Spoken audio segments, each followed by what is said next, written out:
नमस्कार उत्तराखंड, आप देख रहे हैं राष्ट्रनीति उत्तराखंड। अंकिता हत्याकांड मामले में सबसे पहला और सबसे बड़ी बात, आज हाईकोर्ट में क्या हुआ, सबकी नज़र बिल्कुल हाईकोर्ट की कार्रवाई पर टिकी रही थी। हाईकोर्ट रूम की एक एक डिटेल, सबसे कानूनी तार्किक विश्लेषण, वीडियो छोड़ के मत जाएगा, आगे है पूरी बात। दूसरा, कमरे से क्या मिला, एसआईटी ने अपने जवाब में वनंतरा रिजॉर्ट को तोड़ने को लेकर के क्या बात कही। इसके अलावा सबसे महत्वपूर्ण सवाल, क्या वीआईपी का नाम पता चल गया है कोर्ट को, यह सबसे इंपॉर्टेंट क्वेश्चन है, इस पर भी बात करेंगे। और चौथा, अंकिता का जन्म दिवस है आज, तो क्या अंकिता के जन्म दिवस पर अंकिता को इंसाफ मिल पाया, और इन तमाम मुद्दों पे बात करेंगे। लेकिन हमेशा की तरह सबसे लॉजिकल, सबसे विधिक, कानूनी रूप से तार्किक विश्लेषण और अंकिता भंडारी केस को डंके की चोट पे लड़ने वाला आपका चैनल राष्ट्रनीति उत्तराखंड, इसे अभी सब्सक्राइब करें। अब आपको इधर उधर ना घुमाते हुए सीधे कोर्ट की कार्रवाई पे लेके चलते हैं।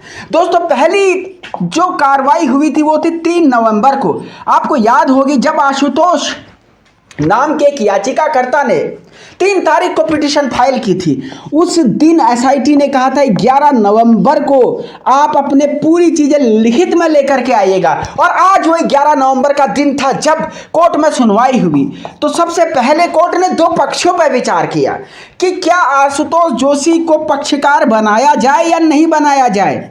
ये आशुतोष नेगी या जो भी आशुतोष नाम का व्यक्ति है, क्या इसे पक्षकार स्वीकार किया जा सकता है इनको। तो कोर्ट ने जवाब दिया यस, ये एक पक्षकार हो सकते हैं क्योंकि अंकिता के माता पिता की ओर से आया है। फिर दूसरा सवाल ये यहाँ पर कोर्ट में उठाया गया कि एसआईटी से पूछा गया कि अब तक आपने क्या क्या फाइंड किया। तो एसआईटी ने कोर्ट में सारी चीज़ें बताई, और जो उनकी सबूत की डायरी थी, केस डायरी थी, इस केस के सारे सबूतों को सौंपा है कोर्ट को। कोर्ट को पूरे सबूत सौंपे जा चुके हैं। अब इसके अंदर क्या क्या है, ये क्या पब्लिक हो चुका है, ये क्या किसी को पता है, नहीं अभी तक। अब ये जो कोर्ट रूम में अंदर वकील साहब थे, हो सकता है उनका जब इंटरव्यू आई उनको पता हो, लेकिन फिलहाल तक अभी उस डायरी में क्या लिखा हुआ है इसको तो कोई भी नहीं बता सकता। लेकिन सबसे बड़ा सवाल जो आज कोर्ट में उठा था कि वनंतरा रिजॉर्ट तोड़ने को लेकर के सब लोगों की नज़र थी कि कोर्ट क्या कहेगी। तो कोर्ट में जज साहब, माननीय जज साहब मिश्रा सर ने पूछा था जब एसआईटी से, क्या आपने जब उसको डिमोलिश किया, किसे, वनंतरा रिजॉर्ट को, तो आपने क्या सबूतों का ध्यान रखा। तो गौर से सुनिए एसआईटी ने क्या जवाब दिया। एसआईटी ने कहा कि हमने इस कमरे की वीडियोग्राफी करवाई थी और इस कमरे से एक बैग के अलावा कुछ नहीं मिला। तो उस अंकिता जितने बड़े कमरे में रह रही थी, क्या उतने बड़े कमरे में एक बैग के अलावा कुछ नहीं था। एक बहुत बड़ा सवाल, उस कमरे में बैग के अलावा कुछ नहीं था। ये अंकिता भंडारी केस में एसआईटी का कहना है कि बैग के अलावा कुछ भी बरामद नहीं हुआ है। ये आज के कोर्ट की पहली फाइंडिंग्स थी। आज के कोर्ट केस की दूसरी जो फाइंडिंग्स यहाँ पर निकली है सबके सामने कि कोर्ट रूम में एसआईटी के जवाब से असंतुष्ट दिखा हाई कोर्ट। ये एक बहुत बड़ी बात मैं आपको बता रहा हूँ, हाई कोर्ट में एसआईटी के जवाबों से संतुष्ट नहीं दिखा है। हाई कोर्ट ने साफ तौर पे दबी जुबान में ही सही नाराजगी जाहिर कर दी है, क्योंकि एसआईटी के पास किसी भी सवाल के बहुत सही जवाब नहीं थे। कोर्ट ने इनसे एविडेंस के मामले में पूछा, कोर्ट ने उनसे वनंतरा रिजॉर्ट के मामले में पूछा, वीआईपी के मामले में पूछा, किसी भी मामले में कोई बहुत सही सटीक जवाब नहीं दे पाई एसआईटी। एक बहुत बड़ी बात, हालांकि एसआईटी ने अपनी केस डायरी और वो दी है, और एसआईटी का ये कहना कि केवल एक बैग के अलावा वनंतरा रिजॉर्ट से कुछ नहीं मिला और वनंतरा रिजॉर्ट को जो है तबाह कर दिया गया, सबूतों को डिस्ट्रॉय कर दिया गया। इसके बाद जो आशुतोष नेगी की तरफ के वकील थे, उनका कहना था कि स्थानीय लोगों के अनुसार, उन्होंने ये बात भी उठाई कि जो यहाँ पर आपके इनकी दवा की जो दुकान थी या इनकी जो दवा की फैक्ट्री थी, उसमें खून के छींटे पड़े हुए थे। ये स्थानीय लोगों ने बात बताई है। तो उस पर भी एसआईटी कुछ कह नहीं पाई कि कैसी इतनी सिक्योरिटी के बाद ये सब कुछ हुआ है। तो ये पूरी चीज़ें हुई। आज इसकी जो हियरिंग्स थी कोर्ट ने फिलहाल इस मामले के लिए अगला अपडेट ये सामने आया है, इस मामले के लिए अगला अपडेट ये सामने आया है कि 18 नवंबर को फिर इस मामले की तारीख पे सुनवाई होगी। अब ये जो अगला इसकी हियरिंग लगेगी ये 18 नवंबर को लगने वाली है।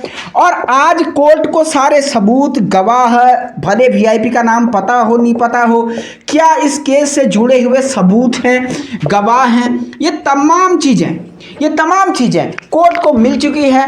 कोर्ट के सानिध्य में ये सारी चीज़ें आ चुकी हैं और अब कोर्ट ने 18 तारीख को ये चीज़ें डिसाइड करनी है कि मामला सीबीआई के पास जाएगा कि नहीं जाएगा। दरअसल आप इस केस में बहुत चीज़ें समझ में आ गई होंगी कि एसआईटी के सवालों से, अगर एसआईटी के जवाबों से कोर्ट नाराज है, इसका मतलब क्या है? इसका मतलब ये हो सकता है कि 18 तारीख को सीबीआई को ये मामला सौंपा जा सकता है। एसआईटी को केस डायरी देखने के बाद फटकार भी लगाई जा सकती है और इसके अलावा वीआईपी के नाम पता करने के लिए सीबीआई को अथॉरिटाइज किया जा सकता है। सबूत नष्ट करने के लिए एफआईआर भी लॉन्च कराई जा सकती है। तमाम चीज़ें 18 तारीख को हो सकती है और आज कोर्ट से बड़ा अपडेट यहाँ पर आप लोग के लिए निकल के आ रहा है। तो ये कोर्ट में हुआ, ये बात आपको पता चली। अब क्या वीआईपी का पता आज चल पाया? वीआईपी का पता चलने के बाद मैं आपको बस इतना जरूर बता दूं कि वीआईपी का अगर पता चला भी होगा ये ऑनरेबल कोर्ट को लिफाफे में पता चला होगा। अभी तक इस वीआईपी का नाम अगर पता चला है तो पब्लिक डोमेन में तो नहीं है। अब ये 18 नवंबर को देखने की बात रहेगी कि क्या इस वीआईपी का नाम कहीं से भी पब्लिक डोमेन में आ सकता है। ये सुनने की बात यहाँ पर जरूर लोगों के लिए रहेगी। लेकिन आज कोर्ट रूम में दो चीजें तय हो गई कि कहीं ना कहीं एसआईटी की जांच से कोर्ट संतुष्ट थी। अब बात करते हैं अंकिता के जन्म दिवस की।